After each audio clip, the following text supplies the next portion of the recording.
Abhi, thank you so much for your time today. Really, really appreciate it. Super exciting to be chatting with you again. Can you please introduce yourself, introduce your company, and what makes it unique? So a little bit about us. So I'm Abhi, the CEO and co-founder of Living Roots. I started this company with Abhi, one of my co-founders. In short, we're in the business of saving soil. So what we do is that we leverage cutting-edge soil biology, biological fertilizers, and AI-driven agronomy to help farmers regenerate their land while significantly boosting yields. Our real strength and something that the core pillar of our business is our AI platform called Haifa. It makes it possible for farmers to regenerate their soil by kind of recommending regenerative farming practices and fertilizer to be precise, practical, and scalable by unlocking the hitting power of soil microbes. Wow, that's amazing. I think one of the greatest unique things that you guys have done is really to leverage AI to come up with the formulations that you guys have come up with, right? And can you talk a little bit about that as well, about that process, which I think is very unique? Yeah, absolutely. I think one of the things that we realized was no soil, no climate, no plants are similar. And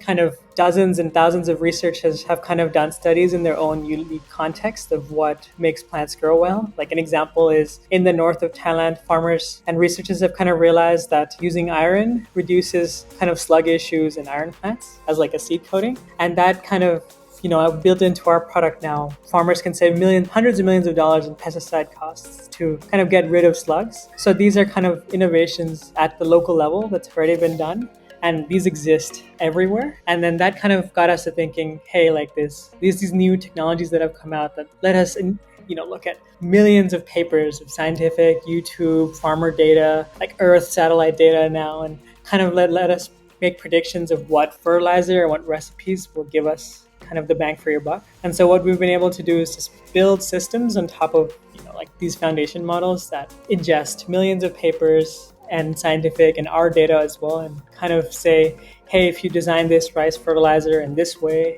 these are the kind of outlier benefits farmers can have. And then we're able to take data from the fields after our fertilizer has been applied, kind of put that back in and kind of create this loop. And the great thing is our loop started off as like a year, and now it's down to about a week, where now we can make trials, put the data back into the system, and kind of run at really fast speeds. And so now like we've kind of built out a really good model for Thailand, and now we're looking at like the neighboring countries and really refining it. But it's this like really good marry between AI and biology, where like biology is the real thing you want to empower in the field, but AI lets us cut that mistakes, cost, and really makes us be precise for the farmer. And cut in time as well, right? Exactly, yeah. And the time is the big thing, at least for startups and farmers, because neither of us have a lot of capital. At least farmers, right? They only have one season or less left in terms of how much cash they have in the bank. And so what we need to do as a business is make as little mistakes as possible and really make sure that our recommendations are precise. And so that's why like one of the reasons where foundation models themselves are not good, because they're not precise and they can lead to kind of mistakes. So kind of building a lot of data on top makes it so what we're telling the farmers is very good, accurate, and cost effective. That's amazing. I love that. That's very, very unique. Yeah, it's very exciting.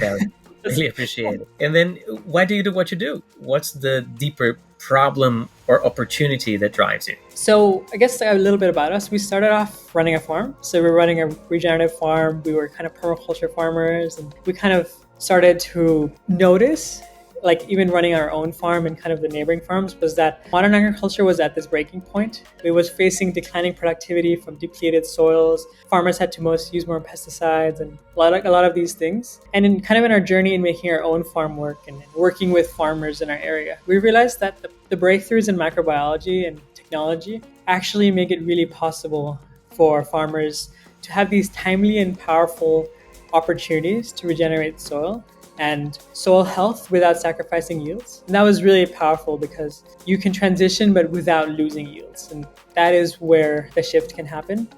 And now having kind of worked with farmers and businesses all across Thailand and seeing positive results from kind of their transition, we've started to become deeply committed to making this biological shift, not just, achievable for farmers, but practical, accessible, and profitable, which is kind of why we've started Living Roots. Is the three pillars, which is practicality, profitability and kind of accessibility. And ultimately, I think what drives us is that we need to provide farmers the products and technology that will kind of be clear and have a measurable impact and opportunity for them. And I think that is something that we saw was lacking from the market. Is it's the measurable return on investment is extremely important, and something that each kind of startup in this space has to kind of show is like, $1 spent by a farmer has to lead to like at least $5 back. Otherwise, it's such a hard system to kind of escape. Yeah, absolutely. And I want to touch a little bit more on why you're doing this.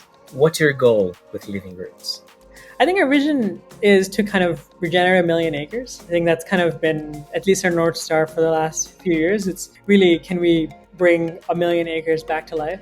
And that kind of sets the stage for the rest of the world to say, hey, yes, it's possible. It just like kind of kickstart this world where regenerative agriculture becomes the default. Like ideally, by the time I die, I mean, hopefully much earlier, like we can kind of have a planet where regenerative is the norm. I mean, it's quite simple for me, but I'd love to like drive to work, like drive to our farm for my home and see farmers spraying like things that are beneficial for the earth and not something that's harming them, the environment and the soil. And that is, it can be as simple as that, where like this like 30-minute journey can be either positive or harmful to human health. And I think the great thing for me, and this is the most exciting part, is I think for the first time, it's possible scientifically, but farmers are also seeing that conventional fertilizer no longer working.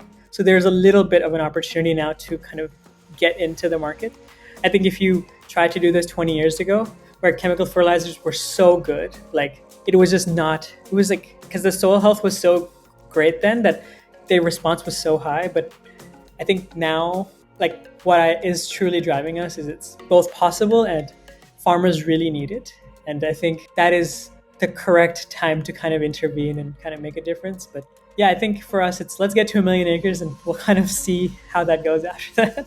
Amazing. Sounds great. And what's one lesson you've learned about building in food and ag that others should follow? Yeah, no, I think the most critical thing, and this is something I think about quite often, is that the next agricultural revolution isn't really above ground, where in the last few decades or centuries, we've kind of seen like, hey, the corn plant is really big, but it's beneath our feet. When farmers realize that they're growing microbes, not just crop, soil health shifts from optional to essential. So kind of at the moment, farmers are kind of like, my crop is corn, but actually that's wrong. Their crop is the soil microbes. What they're growing is, I think this, like Nicole Masters said this, but kind of your underground herd of microbes. You can like think of it as your herd of cows. They're just like, they're your actual kind of, the crop you're farming.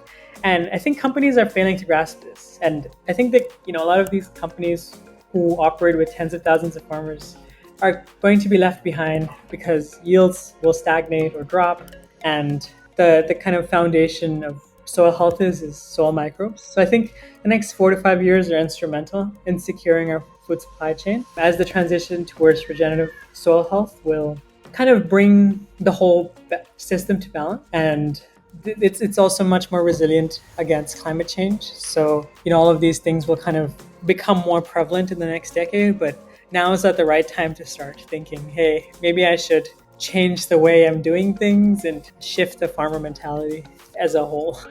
No, it's super interesting perspective that you should be hurting the microbes under the soil, right? Because what you grow above the soil is highly dependent on that. Yeah. And the success or not is highly dependent on that. Right? Absolutely. And I think we've always had the wit, like in our minds, we've always been like, my corn plant needs to be the highest, but then the root system would be like tiny. And that's because they're just being fed by what humans are giving them. There is kind of a limitation on how well that can succeed. But now what we're seeing is like vast and extensive root systems not just need less human intervention, but they're better in climate resilience. And so I think it's not like a huge shift. It's just a small shift in your mind where you're like, okay, the roots are my crop. The corn is just how I make money. I think that's simple enough to be like it's too simple, but it really works. Right.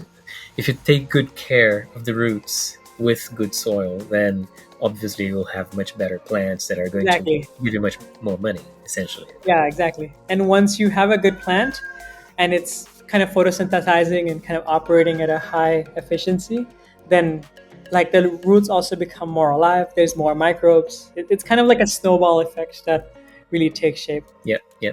And what's next for Living Roots in the next 6 to 12 months? Yeah, no, I think it's been exciting for us to see many different businesses that are really interested. But for us, our focus is really scaling our biological product lines across Thailand and a few neighboring countries now, since that's like something that is in most demand. But interestingly, we're also looking to launch a version of our product, Haifa, which is kind of our AI system, but we kind of want to offer AI agronomic advice for businesses, because what we're seeing is that businesses need support to transition to regenerative agriculture. It's too difficult to kind of retrain all your agronomists and kind of people on the ground to have these approaches. So we're looking to build AI tools that kind of help businesses make recommendations like, hey, maybe your rice plant is 40 days old and you've applied biologicals.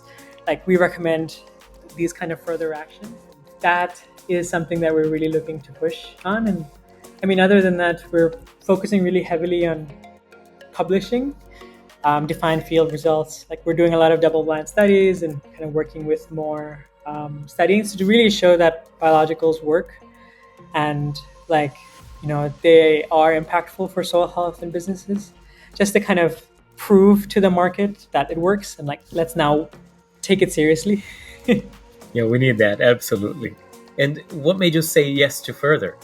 Yeah, for us, Further was like a no-brainer. I think the thing is, it really aligns with our vision, like connecting companies who really want to innovate in this space to like fundamentally transforming food and ag. I mean, that's our mission. We do it from a fertilizer sense, but Further does it in like the kind of broad sense, and this is really much needed in the space. But like, I think me and my co-founder Vika really believe that collaboration is the key to make regenerative the standard of agriculture. Like, there's no way we can do this alone. And I think a lot of in the past, one company could have been like, this is how you're going to do it. But I think the world has kind of transformed to collaborative efforts.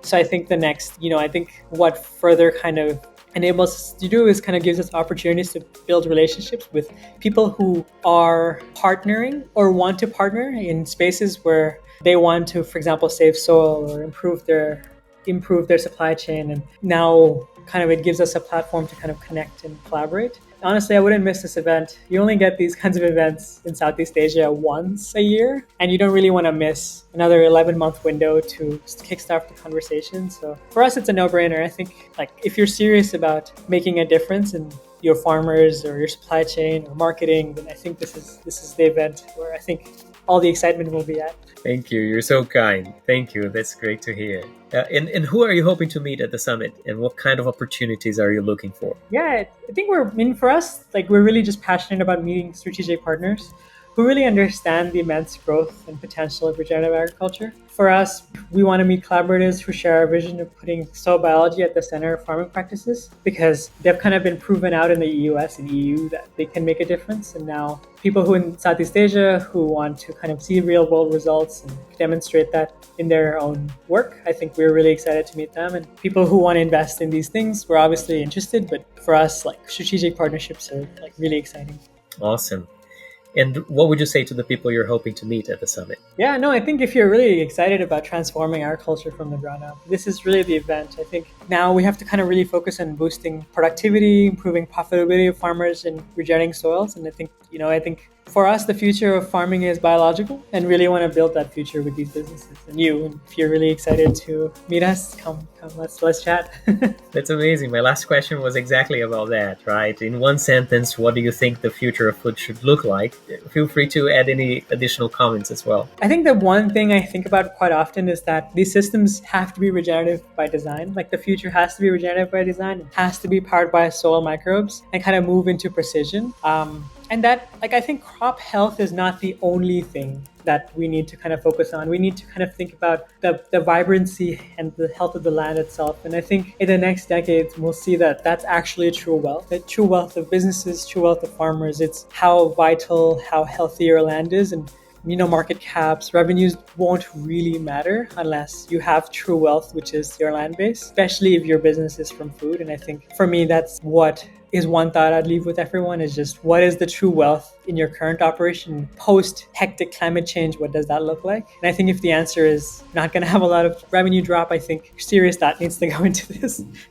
Yeah, a lot of it starts with the soil, right? If not everything. Yeah. And it's not just food, right? But it's also clothing. It's also chemicals, biomaterials. So many things are coming out of the soil. So if soils are not healthy, then how can we grow so many of the things that we actually need? Yeah, 100%. I definitely believe that. I think soil health and human health has been so closely tied. And I think kind of reintroducing the health of the soil back into the environment, I think, like I personally think will reduce a lot of health and disease as well. And I think just healthier food is better for everyone. And I think as people in food and ag, we're kind of the people who will impact the most in terms of health going forward. The more healthy food and ag CPG products there are in the world that are like actually really healthy for the people, the less health costs we'll see. I hope people put more money into their food than insurance, but currently people spend much more on insurance, I think. But I think that there's a real opportunity to make a difference. Absolutely. And as the market matures and more people get aware about this,